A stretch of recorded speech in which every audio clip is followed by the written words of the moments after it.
pagi. Bagaimana dengan 10 Muharram Anda? Biasa atau istimewa? Kalau seandainya biasa seperti hari libur lain, berarti ada yang salah dengan diri Anda. Mengapa saya bertanya seperti ini?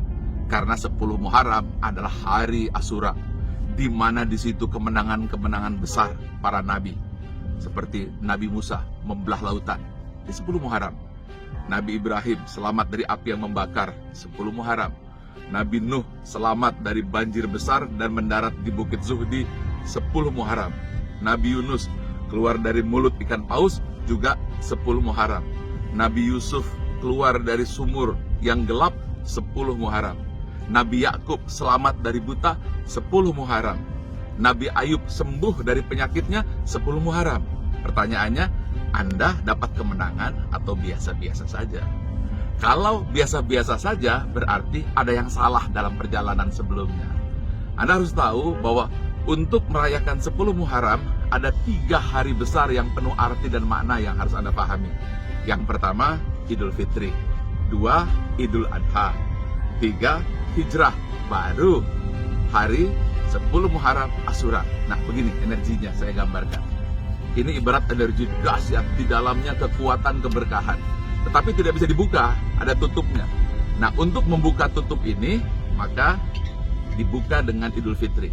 Karena itu fitrah dalam diri dikeluarkan. Disebut Hari Raya Idul Fitri. Bas, keberkahan, energi, kenikmatan, kesuksesan keluar.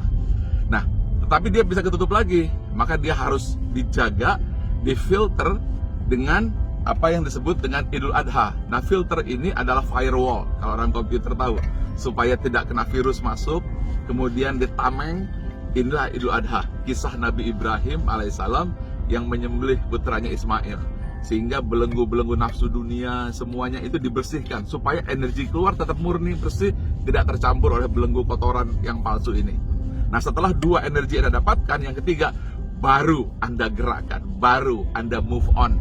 Disitulah hijrah terjadi. Nah, kalau sudah 3 itu Anda lakukan dengan benar, hasilnya adalah 10 Muharram tadi, di mana kisah Nabi Ibrahim selamat dari api, Nabi Musa membelah lautan, Nabi Nuh mendarat di Bukit Zuhdi, Nabi Yunus keluar dari mulut ikan paus. Semuanya itu adalah rangkaian yang bukan kebetulan. Nah, sekarang bagaimana dengan Anda? Saya sendiri alhamdulillah dengan segala kerendahan hati, bukan mau riak dan takabur, tapi tahadus bin nikmah dan dakwah. Jadi saya sendiri melakukan sebuah langkah yang boleh dibilang impossible. Mengapa? Karena saya dan tim kami ESQ dalam waktu 2 bulan harus melakukan survei assessment, bukan kepada 1 satker, tetapi 900 satuan kerja di Mahkamah Agung. Bayangkan, 900 di 30.000 karyawan dari Sabang sampai Merauke, dari Miangas hingga ke Rote, dalam waktu hanya 60 hari, dan harus 900 report atau laporan, dan semuanya selesai. Satu lagi, training 30.000 insan peradilan Mahkamah Agung. Itu semua tidak mungkin. Artinya, dengan segala kerendahan hati, 3 hal itu kita lakukan dengan baik dan benar, dengan segala kerendahan hati, dengan pertolongan Allah, yaitu Idul Fitri yang bisa mengeluarkan energi, Idul Adha menutup dengan firewall, pelindung yang betul, yang bersih, dibersihkan dari kepalsuan. Kemudian yang ketiga, hijrah, yaitu melangkah dengan benar, barulah 10 Muharram pertolongan Allah datang. Nah, mudah-mudahan tahun depan Anda perbaiki lagi Idul Fitrinya, Idul Adhanya, dan juga 1 Muharramnya, supaya kemenangan 10 Muharram Asyura datang. Bukan hanya perayaan, tapi kemenangan datang pada Anda. Oke, sampai ketemu tahun depan. Sukses. Assalamualaikum warahmatullahi wabarakatuh.